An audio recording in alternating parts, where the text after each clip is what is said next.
বর্তমান পশ্চিমবঙ্গ বিধানসভার স্পিকার রথীন্দ্রনাথ বোসকে নির্বাচনের সময় হেনস্থা করা ও হুমকি দেওয়ার ঘটনায় গ্রেপ্তার হল তৃণমূল কাউন্সিলর। বৃহস্পতিবার কোচবিহার শহরের 2 নম্বর ওয়ার্ড তৃণমূল কাউন্সিলর উজ্জ্বল গ্রেপ্তার করে কোতোয়ালি থানার পুলিশ। এদিন শহরের সুভাষপল্লী এলাকায় তার বাড়ি থেকে পুলিশ তাকে গ্রেপ্তার করে থানায় নিয়ে আসে। পুলিশ সূত্রে জানা গিয়েছে তার বিরুদ্ধে ভোট প্রচারে বাধা থেকে শুরু করে হুমকি দেওয়ার অভিযোগ রয়েছে।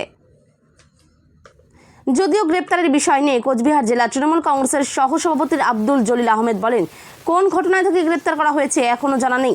ক্ষমতায় যারা থাকেন তারা সেটাই স্বাভাবিক, তাই এ বিষয়ে মন্তব্য করব না। কাউন্সিলরকে পুলিশ গ্রেপ্তার করেছে, কি কারণে কি জানলেন? সেটা এখন পর্যন্ত কোনো কেস হয়নি, স্পেসিফিক কেস হয়নি। স্পেসিফিক কেস হওয়ার এখন পর্যন্ত কোনো কমপ্লেন হয়নি। কমপ্লেন হলে কী কেস হয় তারপরে বলবো, এখন কোনো পর্যন্ত কেস হয়নি। এমনি প্রাথমিকভাবে কি জানতে পারছেন?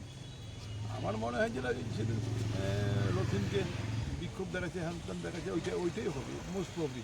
আমি জানি না পুরানা কোনো কেস আছে কিনা, কিন্তু আমার এখন পর্যন্ত যেটা খুঁজলে এখন কোনো কেস হয়। পুলিশ বলছে যে তাকে গ্রেপ্তার করা হয়েছে, ওই হ্যাকেল করা হয়েছিল। কমপ্লেনটা না দেওয়া পড়লে কেমন করি, ওইটাই হবে। আমারও তো ধারণা ওইটাই হয় যে কমপ্লেনটা দেওয়া পড়ে। গতকাল নাকি অভিযোগ হয়েছে।